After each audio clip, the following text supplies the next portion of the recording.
Nous nous retrouvons aujourd'hui pour parler de différenciation. Donc la différenciation, c'est un processus qui permet de proposer, à l'enseignant de proposer aux élèves différentes adaptations de différents types, on va le voir en suivant, pour favoriser son apprentissage d'un savoir.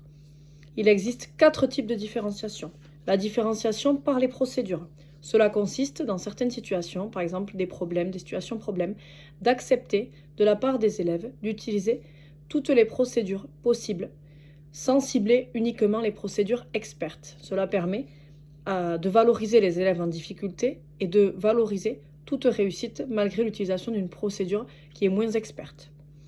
Bien sûr, lors de mise en commun, on fera émerger que la procédure experte est quand même la plus intéressante à utiliser.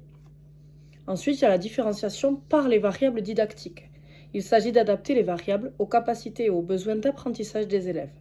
Cette différenciation permet d'adapter le niveau de difficulté d'une activité aux capacités de tous les élèves, tout en permettant des confrontations entre tous.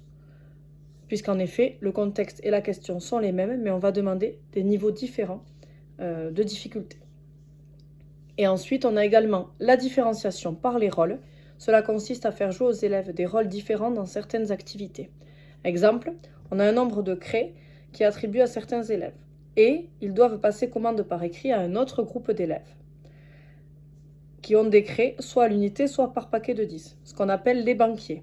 Les élèves en difficulté prennent d'abord le rôle de banquier avant d'être le rôle d'élèves qui doivent passer les commandes. Et ensuite, on inversera. Et enfin, la 4e type de différenciation, c'est la différenciation par les tâches. Elle se pratique au cours des phases d'entraînement, de remédiation ou d'approfondissement. Il s'agit de proposer aux élèves des activités personnalisées, donc des activités différentes en fonction des élèves, en fonction de leurs besoins. Et les élèves ne travaillent pas tous sur les mêmes activités. Ça, c'est bien important de le comprendre. Ce travail peut se faire dans le cadre d'ateliers ou individuellement. Attention, ces types de différenciation sont à manipuler avec prudence et il faut être capable au concours de parler, d'évoquer justement la différenciation que vous mettrez en place pour des élèves en difficulté. Si vous n'en parlez pas, de toute façon, vous aurez des questions à ce sujet. Pensez bien aux 4 procédures, ne pensez pas qu'à une seule, ça c'est vraiment très important. Je vous souhaite une bonne soirée.